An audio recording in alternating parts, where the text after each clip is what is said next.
कहानी की शुरुआत होती है बीहड़ रेगिस्तान, दूर दूर तक किसी का नामो निशान नहीं है।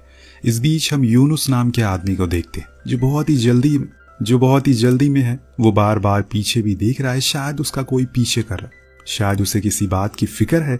इसीलिए वो अपनी कार को एक पहाड़ के नीचे रोकता है और फौरन एक बैग को लेकर ऊपर उसी पहाड़ पर चढ़ना शुरू करता है, जहां वो एक कुल्हाड़ी से गड्ढा खोदकर उसी में वो बैग डाल देता है। यहाँ हम उस बैग की हल्की सी झलक देख पाते हैं, शायद उसमें डॉलर थे, लेकिन कंफर्म बता नहीं सकते। खैर, वो उसको वहीं गाड़ कर नीचे उतर आता है और कार को लेकर जाने लगता है। पर इतने में वहां पर पुलिस आ जाती है जो उसे बहुत देर से फॉलो कर रही थी। दरअसल दोस्तों, उसने बैंक को लूटा था, इसीलिए उसे पुलिस अपने साथ ले जाती है और 3 साल की सजा सुनाई जाती है। अब जब वो जेल से रिहा होता है तो काफी कुछ बदल गया था उस शहर में, लेकिन वो सबसे पहले अपने उस बैग को लेने के लिए जाता है उसी पहाड़ पर। लेकिन वहां वो जैसे ही टैक्सी से उतरता है, वो जो देखता है उसके तो होश ही उड़ जाते हैं। दरअसल जहां उसने वो बैग वो पैसे गाड़े थे, सेम उसी जगह पर अब किसी की दरगाह बन गई है, मजार बन गई है, जिन्हें कई लोग मानते भी हैं, जो कि उसे वहां बैठे हुए दिखाई भी देते हैं। यूनुस सोचता है कि क्या किसी को वो बैग मिल गया होगा या फिर अभी तक इस बारे में किसी को पता नहीं है। इसी उम्मीद में वो ऊपर जाता है तो देखता है कि वहां पर काफी लोग हैं, अलग अलग धर्म के, जिनकी आस्था है। उनका मानना है कि यहाँ पर आने से उनकी बीमारियां ठीक हो जाती है। जब यूनुस देखता है तो नीचे एक बस्ती भी बसी हुई है जो कि पहले नहीं थी। वो नीचे जाकर किसी होटल में ठहरने का सोचता है कुछ दिन के लिए। इसी बीच उसे एक हॉस्टल मिल भी जाता है, लेकिन उसके पास अभी इतने पैसे नहीं है कि वो पूरी पेमेंट कर सके। वो वहां के ओनर से कहता भी है कि मैं बाकी पैसे बाद में दे दूंगा, लेकिन वो मना कर देता है। तभी सलीम नाम का आदमी वहां आ जाता है जो कि उसी होटल में ठहरा हुआ था। वो उसको मुसीबत में देखकर उसकी पेमेंट कर देता है और कहता है कि आप रूम में जाकर मुझे मेरे पैसे दे देना। वो हाँ करता है और फिर अपने रूम कीज लेकर रूम पर चला जाता है। लेकिन तभी उसे फिर से सलीम मिलता है जो उसे पूछता है कि क्या आपको कोई बीमारी है। यूनुस फ्रस्ट्रेशन में कहता है कि आप मुझसे इतने सवाल क्यों कर रहे हो। तो वो कहता है कि मुझे लगा कि आप यहाँ पर इलाज करवाने के लिए आए। तो यूनुस कहता है कि ऐसा कुछ नहीं है, मैं एकदम ठीक हूँ, असल में मैं कुछ ढूंढ रहा हूँ। जो सुनकर वो कहता है कि ओ, मुझे तो पता ही नहीं था कि आप वैज्ञानिक हैं। जो सुनकर वो उसकी हाँ में हाँ मिला देता है फिलहाल के लिए। दूसरी तरफ हम बाप और बेटे को देखते हैं जो कि इसी टाउन में रहकर खेती का काम करते हैं। हसन अपने पिता सलमान के पास आकर उनसे कहता है कि चलिए खाना खा लेते हैं। तभी उनकी नज़र बैग पर पड़ती है, जिसे देखकर वो पूछते हैं कि ये कहाँ से मिला तुम्हें। वो बताता है कि ये मेरे दोस्त ने दिया है क्योंकि अब वो इस गांव को छोड़कर जा रहा है। ये सुनकर उसके पिता वापस खेत की ओर चले जाते हैं और कहते हैं कि थोड़ी देर में घर वो आ जाएंगे। इसके बाद हम उसी पहाड़ के नीचे एक और टैक्सी को रुकते हुए देखते हैं, जिसमें से एक कलाम नाम का आदमी बाहर आता है। वो भी उस मजार को देखने लगता है, जिसके बाद उस गांव की ओर चला जाता है और एक क्लिनिक के बाहर रुकता है क्योंकि वो एक डॉक्टर है और उसकी गवर्नमेंट पोस्टिंग यहीं पर हुई है। अंदर से एक बूढ़ा आदमी निकलता है जो उसे अंदर आने को बोलता है। उससे कहता है कि हम लोग आपका ही इंतजार कर रहे थे। इसके बाद वो उसका रूम दिखा देता है, जो देखकर कलाम कुछ खास खुश नहीं था क्योंकि वो बहुत छोटा था और गंदा भी था। वहीं देर रात मजार के बाहर कोई बंदा एक कुत्ते के साथ बैठा हुआ था, शायद वो उसकी रखवाली कर रहा है। जो देखकर यूनुस पीछे वाले रास्ते से उस पहाड़ पर चढ़ता है, लेकिन इस बीच कोई और अनजान आदमी भी उस पहाड़ पर आ जाता है, जो कि असल में उन सिक्कों को चुराने के लिए आया था जो कि लोगों ने यहाँ पर चढ़ाए थे। लेकिन इतने में वहां पर यूनुस आ गया था, जिसको लगता है कि यही वो बंदा है जो यहाँ की रखवाली कर रहा है। इसीलिए वो उसके सर पर वार करता है, लेकिन ऐसे में वो तो चोर था। जो असल में बंदा वो पीछे से उसकी चीख सुनकर आने लगता है। इसीलिए यूनुस फौरन नीचे उतरने लगता है और सुबह हम देखते हैं कि हसन के पिता सलमान उससे कहते हैं कि मैंने रेडियो पर सुना था कि इस बार ये बादल हमारे गाँव की ओर आ रहे, शायद बारिश होने वाली है। तो वो कहता है कि आप तो ये हर बारिश सुनते हैं और इस बात को अब 10 साल हो गए, तब से बारिश हो ही नहीं रही है। मुझे तो लगता है कि ये जगह ही मनहूस है, हमें यहाँ से चले जाना चाहिए। मेरे सारे दोस्त भी यहाँ से चले गए हैं। पर सलमान कुछ नहीं कहते। उधर मजार की रखवाली करने वाला आदमी अजीज अपने बेटे को उसके काम पर भेज देता है क्योंकि अब उसका काम खत्म हो चुका है। वहीं यूनुस जो कि एक नाई की दुकान पर जाता है, जहां पर उसे सलीम दिख जाता है, वही आदमी जिसने उसको होटल के पैसे दिए थे, जो उसे देखकर वहीं बैठे हुए लोगों को बताता है कि ये वैज्ञानिक है, यहाँ पर कुछ ढूंढने के लिए आए हैं। जो सुनकर सैलून वाला बोलता है पहले आप आ जाइए क्योंकि आप तो ज्यादा बिजी होंगे। देन वो बात करते करते उसके बाल काटना शुरू करता है। इतने में वहां पर अजीज आ जाता है, उस मजार का रखवाला, जिसे देखकर सलीम कहता है कि तुम तो हमारे हीरो। जिसे सुनकर वो नाई बोलता है अच्छा बताओ तो वहां हुआ क्या था। तो अजीज पूरी कहानी बताना शुरू करता है, जिसमें आधी सच्ची तो आधी झूठी होती है। लेकिन वो इतना ज़रूर कहता है कि उसके साथ एक और आदमी था जो कि पहाड़ से नीचे उतर गया, लेकिन मैं उसे पकड़ नहीं पाया। जो आदमी पैसे चुरा रहा है उसको मैंने बहुत मारा। जो सुनकर सभी उसकी तारीफ करते हैं। इस बीच यूनुस बाहर आकर किसी को कॉल करके कहता है कि तुम यहाँ पर आ जाओ, मुझे तुम्हारी ज़रूरत है। वहाँ कलाम आज तैयार होकर क्लिनिक पर बैठ जाता है क्योंकि आज उसका पहला दिन है। यहाँ पर कुछ ही देर में उसकी पहली पेशेंट भी आती है जो उसको देखकर मुस्कुराती रहती है। तब कलाम उनसे पूछता है कि आपको क्या हुआ है। वो बताती है कि उनके सर में दर्द है पिछले 20 सालों से, जिसके लिए वो बूढ़ा आदमी जो कि उसका असिस्टेंट है वो उन्हें एक पीले कलर की टैबलेट देता है और जाने को कहता है। दिन दूसरी पेशेंट आती है, वो भी लेडी थी जिनकी बीमारी ये थी कि उन्हें सिर्फ मंडे और फ्राइडे को ही खांसी आती है। अब ये सुनकर कलाम हैरान था कि ऐसा कैसे हो सकता है। फिर इतने में उसका असिस्टेंट उस लेडी को भी वही पीली टैबलेट देकर जाने को कहता है। अब कलाम परेशान है कि क्या सभी औरतें ही हैं, कोई आदमी नहीं आया यहाँ पर। यही जानने के लिए वो बाहर जाता है तो देखता है कि वहां पर बस औरतें ही थी जो उसे देखकर स्माइल कर रही थी। उसे बहुत ही अजीब लगता है, इसीलिए वो अंदर अपने असिस्टेंट से पूछता है कि क्या कोई मर्द बीमार नहीं पड़ता। तब वो बताता है कि जो भी बीमार होते हैं वो उस मज़ार पर जाकर ठीक हो जाते हैं। ये सारी औरतें बस यहाँ पर टाइम पास करने के लिए आई हैं क्योंकि अभी यहाँ पर कोई भी डॉक्टर नहीं आया आपसे पहले। ये सुनकर कलाम का सर घूम जाता और उसे बहुत ही गुस्सा आता है क्योंकि वो तो अपनी प्रैक्टिस के लिए यहाँ पर आया था ताकि वो एक अच्छा डॉक्टर बने, लेकिन यहाँ तो उसके साथ मोह मोह हो गया। अब उसे कुछ समझ नहीं आ रहा। इसके बाद हम हसन को देखते हैं जो अपने पिता से कहता है कि मुझे यहाँ पर नहीं रहना, मेरा दम घुटता है। तो वो कहते हैं कि ठीक है चले जाओ, लेकिन याद रखना कि तुम अपनी ज़मीन को धोखा दे रहे हो। तो हसन बोलता है कि आप भी चलो, लेकिन सलमान अपना मुंह फेर लेता है, यानी कि वो उसकी ना है। अब एक रात हम फिर से यूनुस को देखते हैं, उसका दोस्त भी यहाँ आ गया है। दोनों आज पूरे प्लान के साथ आए हुए हैं उस बैग को निकालने के लिए क्योंकि अब बहुत दिन हो गए। लेकिन यूनुस देखता है कि उसका दोस्त पहले ही चढ़ाई कर रहा है उस पहाड़ पर, इसीलिए वो उसे कॉल करके कहता है कि अभी मत चलो। पर वो बताता है कि मैं तो अभी भी वहीं बैठा हूँ जहाँ तुमने बोला था, यानी कि दोस्तों वो कोई और इंसान है। और इसी बीच अजीज टॉयलेट के लिए चला जाता है तो यूनुस जाकर उसकी रोटी को बदल देता है और खुद की बेहोशी वाली रोटी बाहर रख देता है और नीचे आ जाता है।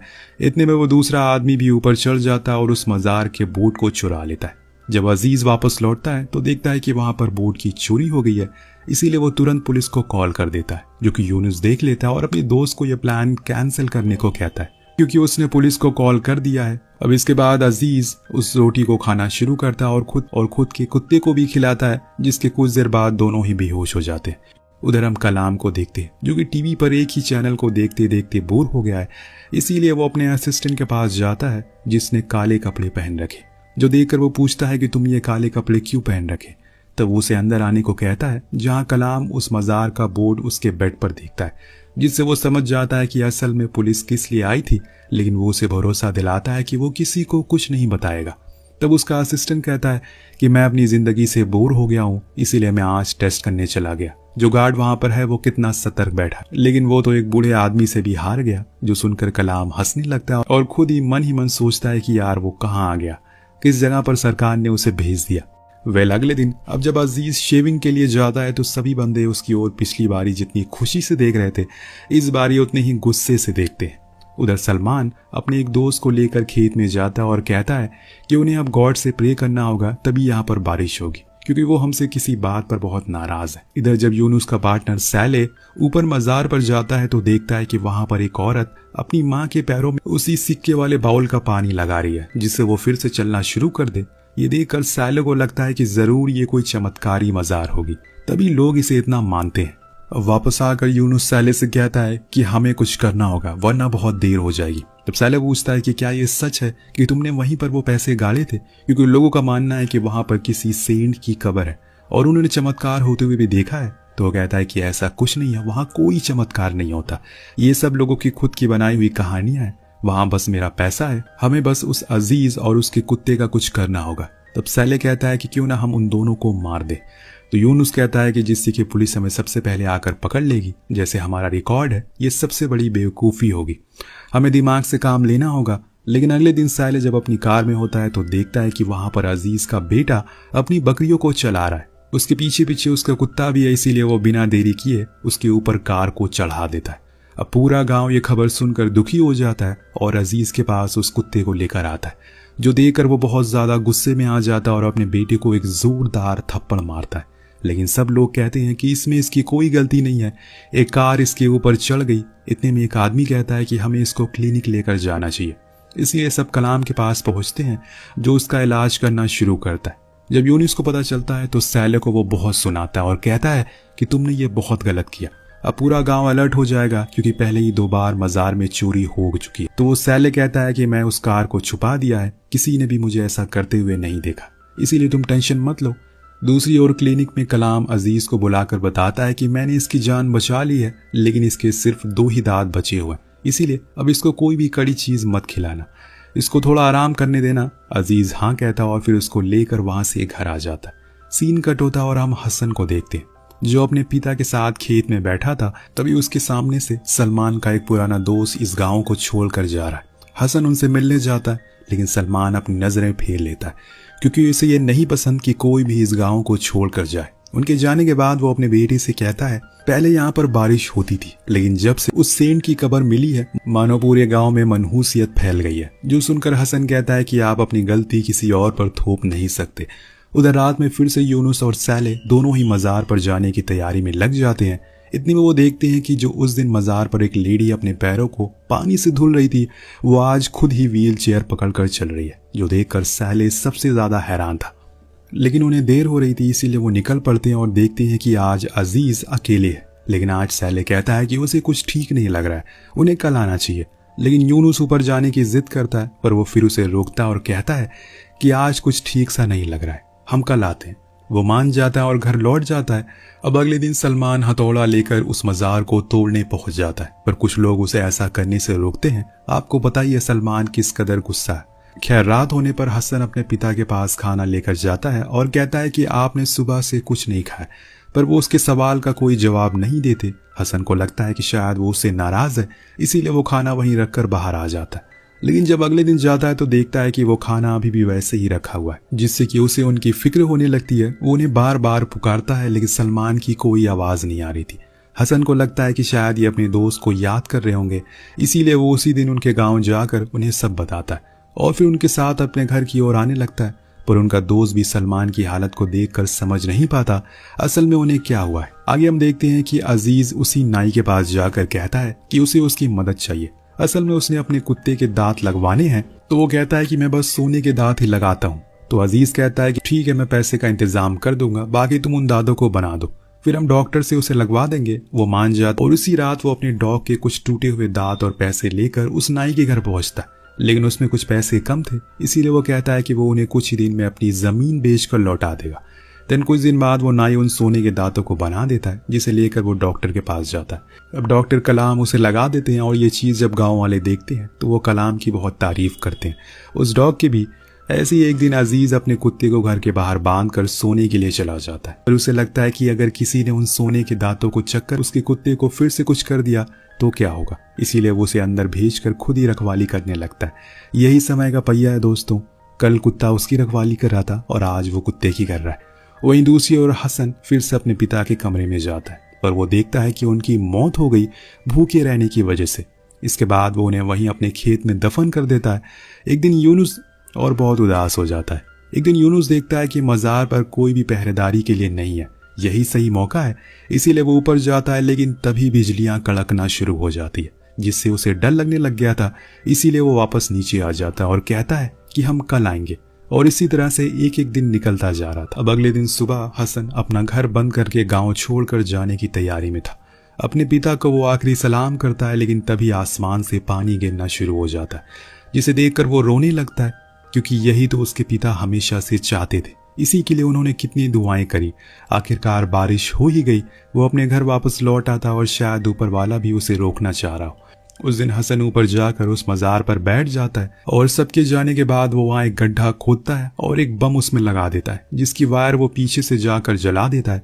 इस बीच वहाँ पर यूनुस भी आ गया था और जैसे ही वो उस गेट को खोलता है वो वायर जलना शुरू हो जाता है, जिसके कुछ देर में वहाँ एक जोरदार धमाका होता है और सब कुछ खत्म हो जाता है। हसन जब वापस आकर देखता है तो पूरी मजार ढह चुकी थी, पर उसे जमीन में कुछ गड़ा हुआ मिलता है। जब वो उसे बाहर निकालता है तो वो वही बैग था जिसमें यूनुस के पैसे थे, लेकिन यूनुस तो वहीं बेहोश पड़ा हुआ था। इतने में पुलिस का सायरन की आवाज आना शुरू हो जाती है और हसन वो बैग लेकर भाग जाता है, जिसके कुछ ही देर बाद यूनुस को भी होश आता है और वो भी पुलिस की आवाज सुनकर नीचे आने लगता है। पर वो देखता है कि सैले कार लेकर भाग गया है। घर जाने पर जब हसन उस बैग को खोलता है तो उसमें कई करोड़ रुपए थे, जिसे देखकर उसके होश उड़ जाते हैं और वो उसी सोच में डूब जाता है कि वो इन पैसों का क्या करेगा। जब ये सीन कट होता है तो हम देखते हैं कि हसन ने सेम वैसे ही मज़ार अपने पिता की कब्र पर बनवाई थी, क्योंकि उसका मानना था कि उस सेंट ने कुछ नहीं किया बल्कि उसके पिता की ये दुआओं का असर है, जिसकी वजह से इस गांव में फिर से बारिश होने लगी। इस बीच हम देखते हैं कि सभी लोग फिर से वापस आने लगे हैं जो जो उस गांव को छोड़कर गए थे। अब आप सोच रहे होंगे कि आखिर इस कहानी में था क्या, ये कहानी हमें क्या बताने की कोशिश कर रही थी। ये कहानी हमें यही बताने की कोशिश कर रही है कि ज्यादा अंधविश्वास आपको अंधा बना सकता है और ज्यादा लालच आपको जानवर। इसीलिए अंधविश्वास लोगों से बचिए। आपको कहानी कैसी लगी नीचे कमेंट करके जरूर बताएगा। मिलते हैं अगली वीडियो में। Thank you so much watching.